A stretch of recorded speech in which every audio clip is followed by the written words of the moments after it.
Corporate दुनिया के आज के अंक में आपके लिए है महंगाई पर लेटेस्ट अपडेट। अमेरिका में टैरिफ पर ट्रंप के बड़बोले दावे और नए आईपीओ। पहले बात करते हैं शेयर बाजार में आई गिरावट की, कुछ बड़े कंपनियों पर पड़े असर की। पिछले हफ्ते शेयर बाजार में आई गिरावट का असर देश की सबसे बड़ी कंपनियों पर साफ नजर आया। बीएसई सेंसेक्स 722 अंक और निफ्टी 229 अंक टूट गया।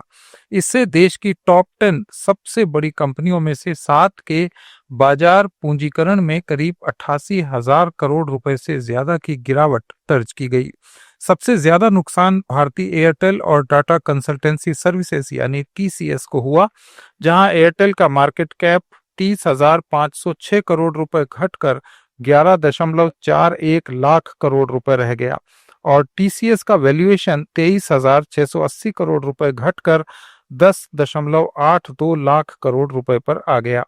Hindustan Unilever, Reliance industries, HDFC bank, Infosys और आईसीआईसीआई बैंक के मूल्य में भी कमी आई, जबकि LIC, state bank of India और बजाज फाइनेंस के मार्केट कैप में बढ़त दर्ज की गई।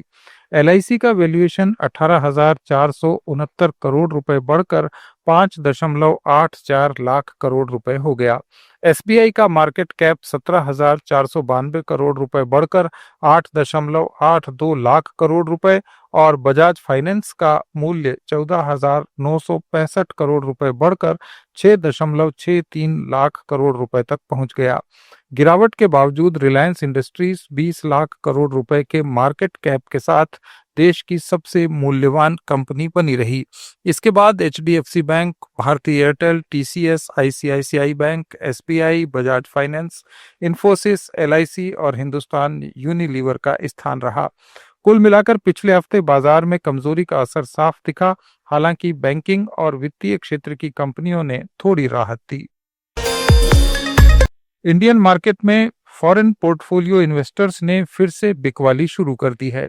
कमजोर ग्लोबल इंडिकेटर्स के बीच उन्होंने नवंबर में अब तक भारतीय इक्विटी से नेट 12,569 करोड़ रुपए निकाले। डिपॉजिटरी के डेटा के अनुसार फॉरेन इन्वेस्टर्स ने अक्टूबर में 14,610 करोड़ रुपए बाजार से निकाले थे, सितंबर में 23,885 करोड़ रुपए, अगस्त में 34,990 करोड़ और जुलाई में 17,700 करोड़ रुपए निकाले गए। भारत में एक घरेलू वेजिटेरियन थाली की कीमत अक्टूबर के महीने में 17% घटकर 27 रुपए 80 पैसे पर आ गई है। पिछले साल अक्टूबर में इसकी कीमत 33 रुपए 30 पैसे थी। कैपिटल मार्केट कंपनी क्रिसिल ने अपने फूड प्लेट कॉस्ट के मंथली इंडिकेटर्स में इस बात की जानकारी दी।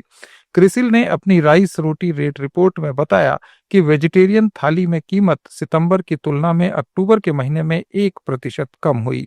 सितंबर में वेज थाली की कीमत 28 रुपए 10 पैसे थी। वहीं नॉनवेज थाली की कीमत अक्टूबर में 12% घटी और ये 54 रुपए 40 पैसे पर आ गई। अक्टूबर 2024 में नॉनवेज थाली की कीमत 61 रुपए 60 पैसे थी। मंथली बेसिस पर यानी सितंबर की तुलना में अक्टूबर में नॉनवेज थाली की कीमत में 3% की कमी आई। सितंबर में नॉनवेज थाली की कीमत 56 रुपए थी।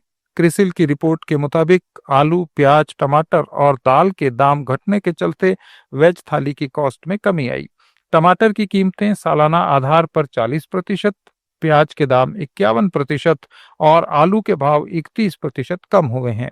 दालों की कीमत में भी 17% की गिरावट आई है। इन सब कारणों से वेज थाली की कीमत कम हुई है।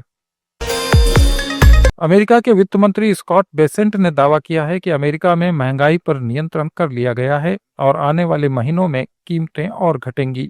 एक न्यूज चैनल से बात करते हुए बेसेंट ने कहा कि हमने पहले महंगाई की वृद्धि को रोकना शुरू किया और अब हम देख रहे हैं कि कीमतें स्टेबल हो रही हैं और घट रही हैं। पेट्रोल की कीमतें भी कम हो रही हैं और ब्याज दरों में कमी आ रही है। What we're not going to do is what happened under the Biden administration, where the administration and the media gaslit everyone and said, there's a vibe session. You don't understand how good you have it. And what happened then was we had the worst inflation of 40 or 50 years, 22, 23%. But the basket of goods and services for working Americans was up more than 30%. And what we're seeing is we had to stop the increase first. Now we are starting to see prices level off, come down. Gasoline is down, interest rates are down, so mortgages are down, and I think we are making substantial progress on that. And I think over the coming months and the next year, prices are going to come down. अमेरिकी राष्ट्रपति Donald Trump ने truth social पर post कर दावा किया कि tariff से अरबों डॉलर की कमाई हो रही है। उन्होंने कहा कि इस कमाई से अमीरों को छोड़कर हर अमेरिकी नागरिक को $2,000 यानी करीब 1,70,000 रुपए का डिविडेंड मिलेगा। ट्रंप ने कहा कि टैरिफ के खिलाफ बोलने वाले लोग मूर्ख हैं। हमारी सरकार ने अमेरिका को दुनिया का सबसे अमीर और सम्मानित देश बना दिया है, जहां महंगाई ना के बराबर है और शेयर बाजार अपने रिकॉर्ड लेवल पर है। हालांकि ट्रंप ने यह नहीं बताया कि यह प्रॉफिट किसे मिलेगा, कि एलिजिबिलिटी के क्या पैरामीटर होंगे और समय सीमा क्या होगी। इस हफ्ते बाजार में 5 नए आईपीओ ओपन हो रहे हैं। इनमें 3 मेन बोर्ड पर और 2 एसएमई आईपीओ हैं। इनसे कंपनियां कुल मिलाकर 10,000 करोड़ रुपए से ज्यादा जुटाने की तैयारी में हैं। इनमें फिजिक्स वाला जैसे एडटेक से लेकर टेक्नोक्लीन, एयर इंडिया जैसी ऑटो पार्ट बनाने वाली और एविएशन कंपनियां शामिल हैं। स्टूडेंट्स को ऑनलाइन और ऑफलाइन कोचिंग देने वाली कंपनी फिजिक्स वाला का आईपीओ 11 नवंबर को खुलेगा। ये 3,480 करोड़ रुपए का इशू है, जिसके शेयर 103 से 109 रुपए के बैंड में मिलेंगे। बिडिंग 13 नवंबर तक खुली रहेगी। ये सभी 18 नवंबर को बीएसई एनएसई पर शेयर की लिस्टिंग होगी। जुटाए गए पैसे से कंपनी टेक इंफ्रास्ट्रक्चर बढ़ाएगी, नए सेंटर खोलेगी और एग्जीबिशन करेगी। चीन में गैलियम, जर्मेनियम और एंटीमनी जैसे एलिमेंट्स पर अमेरिका के लिए लगाए गए निर्यात प्रतिबंधों को अस्थायी रूप से हटा दिया गया है। चीन के वाणिज्य मंत्रालय ने इसकी घोषणा की। मंत्रालय की ओर से जारी एक स्टेटमेंट में बताया गया कि यह फैसला कुछ दोहरे इस्तेमाल वाली वस्तुओं पर लागू कंट्रोल मेजर्स के आंशिक निलंबन से जुड़ा है। इसमें गैलियम, जर्मेनियम और एंटीमनी जैसे इंडस्ट्रियल पदार्थ शामिल हैं। मंत्रालय के मुताबिक ये निलंबन अगले साल नवंबर तक प्रभावी रहेगा। इससे पहले अमेरिका को इन औद्योगिक पदार्थों के निर्यात पर रोक थी और ग्रेफाइट के निर्यात पर सख्त जांच की शर्त लगाई गई थी। वाणिज्य मंत्रालय ने स्पष्ट किया कि यह अस्थायी सस्पेंशन केवल दूसरी धारा के लाइसेंस और रिव्यू से जुड़ी पाबंदियों पर लागू होगा। चीन ने रेयर मिनरल्स और अन्य महत्वपूर्ण सामग्रियों के निर्यात पर लगे प्रतिबंधों को निलंबित करने, अमेरिकी प्रोडक्ट्स पर लगाए गए काउंटर टैरिफ हटाने और अमेरिकी सोयाबीन, ज्वार और लकड़ी की बड़ी मात्रा में खरीद फिर से शुरू करने पर सहमति दी है। इसके अलावा चीन अब नेक्सपेरिया की अपने देश में स्थित इकाइयों से व्यापार दोबारा शुरू करने की अनुमति देगा और सेमीकंडक्टर सप्लाई चेन से जुड़ी अमेरिकी कंपनियों की जांच को भी खत्म करेगा। इंडियन टी बोर्ड ने चाय उद्योग में खाद्य सुरक्षा मानकों को प्रभावी रूप से लागू करने की जरूरत पर बल दिया है।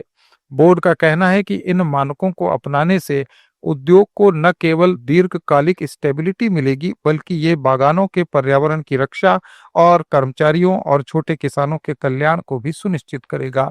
बोर्ड की ओर से जारी नए प्लांट प्रोटेक्शन कोड में कहा गया है कि खाद्य सुरक्षा हासिल करने के लिए अच्छी कृषि प्रैक्टिसेस को अपनाना जरूरी है। इनमें इंटीग्रेटेड कीट प्रबंधन और वैकल्पिक कीट नियंत्रण रणनीति को बढ़ावा देने की बात कही गई है, ताकि केमिकल प्रोडक्ट्स पर निर्भरता धीरे धीरे कम की जा सके। टी बोर्ड के अनुसार फसल के शुरुआती चरण से ही बड़े पैमाने पर कीट प्रबंधन अपनाना जरूरी है, ताकि फूड सिक्योरिटी के साथ साथ फसल संरक्षण भी सुनिश्चित हो सके। ये थे कॉर्पोरेट जगत के आज के कुछ अपडेट्स। जुड़े रहिए लेट्स माइक के साथ।